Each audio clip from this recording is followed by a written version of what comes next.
that you could float in, and it was at your body temperature. You were asked to come with some bathing trunks to change and go inside that tank, and you would float comfortably at body temperature in this salt water, so you had no pressure on any parts of your body. It was soundproof, so you could hear the noise from outside. It was dark, so you had no light impingement. All you had was, your smell, taste in the tongue, which was very, very light. So it was allowing your 5 physical senses to kind of be subdued so they could turn off. We all thought that was a wonderful place to meditate. My senior Ajahn Chakra went into that tank first, and the next morning I was due to test it out. Unfortunately, that morning I was due to go and get a free half an hour in the sensory deprivation chamber. We saw in the newspaper in Perth, the local newspaper, a big advertisement, sensory deprivation chamber as used by Buddhist monks. They had tricked us into getting in there first of all, so that they could advertise. So I was not allowed to go in there. But I did ask my senior, what happened when all your senses were turned off? And he said to me, they weren't all turned off. There was no light, there was no pressure on the body, that was very comfortable. And there was no sound, except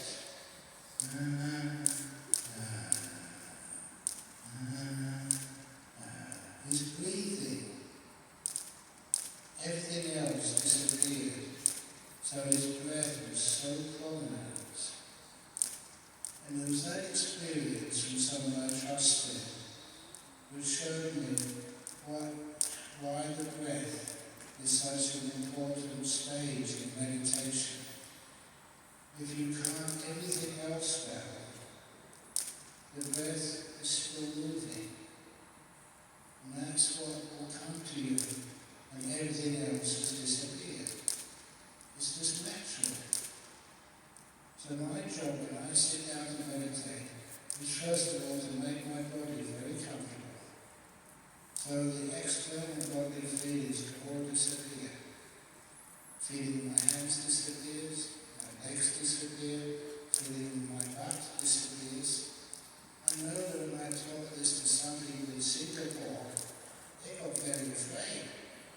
They came up to me afterwards and said, I was meditating, my hands disappeared, what's happening? I said, my goodness, there's nothing wrong with your hands disappearing. You've just been such a control freak over your whole life. When you don't feel your hands, it means you have no control over them. They're perfectly safe. Please let them go, let them disappear. And afterwards, you will find so much of your body disappears there. The only thing which is moving, the most prominent sensory experience, becomes your breathing. And now, it comes to you. Now you just relax with it. Be kind to it. Start just observing your breath until your in-breath and the out-breath in this moment become almost indistinguishable. Just like in the Suddhimagga, gives a simile of the saw. If you're a carpenter sawing a piece of wood, after a while you focus naturally just on the one tooth of the saw blade, hitting that piece of wood, just right in that little spot. And after a while you cannot tell what's the beginning of the sawtooth, what's the end of the sawtooth. It's just a sawtooth, this tiny piece of wood. And what happens is your in-breath and out-breath almost become indistinguishable. In that sameness, they disappear. So you can't experience your breath anymore. Instead, you're so still, so energized, you start to see these things I call them nimittas. Actually, I don't call them nimittas. This is the traditional word. beautiful lights in their mind. And I guarantee, this is an amazing, big thing to say, I guarantee that each one of you will experience an imitate eventually. A lot of times you experience it in your dying process. Have you never heard of people who have died but yet resuscitated? And in their out-of-body experience, they go floating off towards the light. What do you think that light is? The five senses have almost disappeared. They're going through a post-death experience. And those five external senses, sight, hearing, smell, taste, touch, get subdued. The mind takes over. You experience that as a beautiful light. If you experience that now, you deep meditation. As you go through that light, that's why sometimes I call my meditation retreats like dying 101. Learning what it's like. And it's usually incredibly blissful and beautiful and wonderful. It takes away a lot of your fear of death. So anyway, you see that beautiful light, enjoy it. That's what happens. Oh.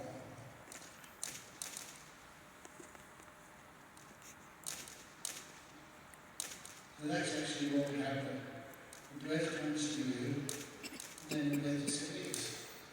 It's a deeper experience. You do breath meditation, have you noticed that the 6 to 7 stages, no, the 5th and 6th stage of breath meditation, breathing in and breathing out, you experience piti and sukha, the joy and happiness. And the Buddha says specifically in the 7th stage that is a chitta sankara. That's produced by the mind. Here you're experiencing how the mind senses the breath. And that's where the joy and peace, joy and happiness comes from. And then, in the 8th stage of the 9th stage of meditation, you experience the chitta. That is where you experience this nirvana. The breath has done its job, it's finished its purpose for you in this meditation.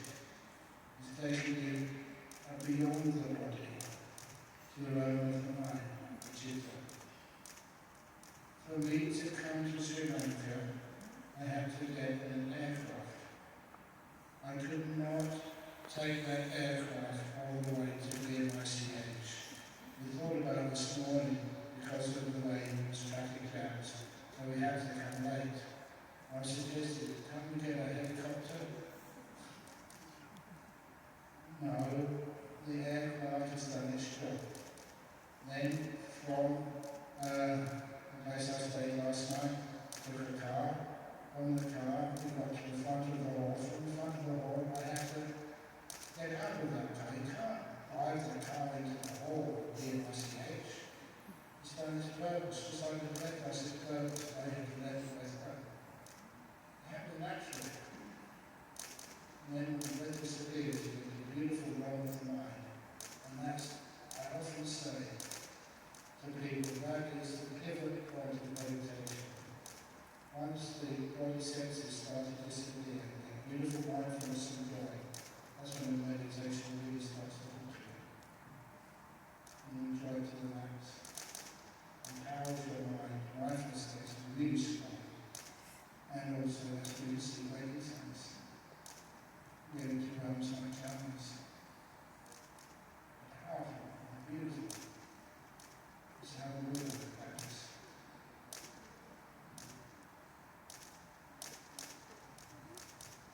The Buddha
පස්සේ කියන ලුණු වතුර. ඒතර යම් කෙනෙක් ඒක ඇතුළට ගියම ලුණු වතුරේ පාවෙනවා. ඒතකොට ඒ අය දැනෙන්නේ නැහැ. මොකද ස්පර්ශ වෙලා තියෙනවා. ඒ වගේ තමයි සම්පූර්ණ අකුරු වලදී ඒ නැහැ. ඒ වගේ තමයි ඒක කියන විද්‍ය නිසා සත්‍යවලුත් නැහැ. මේ කියන අසත්‍යයේ උපසෝතය. ඔය දෙක විතරයි. ඒකට අන්තිම දෙකේ නතර වෙනවා.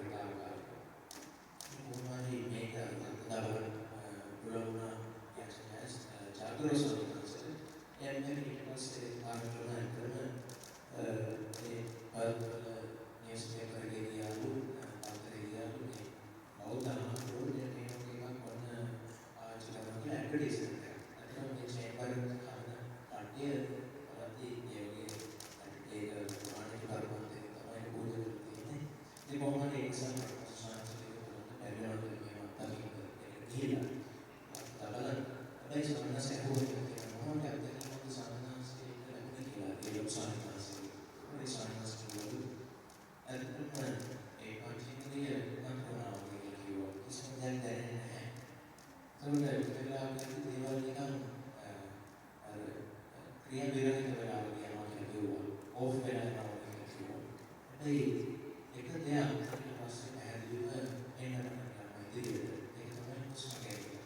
ඒක හුස්ම ගන්නවා එනවා කියන ඒ ආයත ක්‍රියාවලිය පැහැදිලිව කරනවා කියලා ඒක තමයි සාමාන්‍යයෙන් විදේශී මතයේ හුස්ම කියන එක ඉතාම වැදගත්ම ආයත ක්‍රියාවලිය විදිහට අපි දකිනවා. ඒක තමයි සමානම. අනිත් දේවල් ටික අතුරුදහන් වෙද්දී සංවේදන හුස්ම කියන එක පැහැදිලිව කියනවා. ඒ නිසා ඒවේ හුස්ම හොයන්න යන බව හුස්මට ස්වභාවිකව අපිට දෙන්න කියලා. ඒකට අපි ඒක නිසා පහසු ආසනය කරගන්නවා.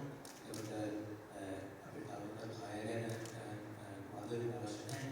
ටික ආයේ දේවල් අතුරුදහන් වෙන්න සලස්වන ආවරණයේදී සමහරවිට ඉගෙනගෙන දැනෙන්නේ නැතුව අකුල් සමහරවිට පිටපස්ස දැනෙන්නේ නැතුව ඒකට සමානව එක බය වෙනවා සාමාන්‍ය ස්ටයිල් කියනවා මගේ අත් කියලා යනවා කියලා කියලා ඒ සාමාන්‍ය කියනවා ඒක බය වෙනවා ඒක ඇවිල්ලා වේ වැඩි මේ කොටසක් ඒක ඉතින් සාමාන්‍යයෙන් අවවාද කරනවා කියනවා ඒකට හුස්ම ඇවිල්ලා ඒකට කොහොමද විශේෂ භාවනා ආරම්භ විදිහට සාමාන්‍යයෙන් කියනවා ඒකට අයිතිනේ හුස්මත් ඊට පස්සේ ටික වෙලාවකින් ඒ හුස්ම එනවා කියන වෙනස වෙනකොට ඒක දැනගෙන ඉඳලා හුස්ම එහාට මෙහාට යනවා කියලා බලනකොට හරියට කරනසුනවා දුනා කීයකින් ඊයක් අපකට එක එනක ඊයේ හැපෙන්නේ එනක දහක් ඒ විතර හැපෙන්නේ බලන්න කරලා කීයද ඉස්සරහේද ඒක තියෙන්නේ පස්සේ දෙයක්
වැඩි ගුවන් යානයක ඉඳලා ගුවන් යානයක මෙතනට මෙන්න බෑ. ඒකද සෝනස් ගුවන් යානයක මහල පටනාගෙන ඉන්න වැඩි මෙතන වැඩි ඊපස්සේ කාර් එක මෙතන ඉඳලා අන්තිමට මෙතන කාර් එක බෑ. අතන ඉඳලා සෝනස් ආයෙත් ආවේ.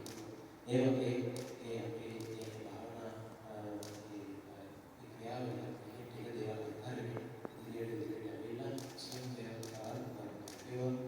ඒ නිසා ඒ උස්මාන් කියන්නේ දැනෙන වෙනවා කියන්නේ ආය දැනෙන්න වෙනවා. ආය දැනෙන්න වෙනවා කියන්නේ ඒ ලෝකෙට තුලෙනවා. ඒ ස්වභාවය ලැබෙනවා. ඒ කියන්නේ කාම සම්පූර්ණ අවස්ථාව මේ අවස්ථාව කියලා සාකච්ඡා කරලා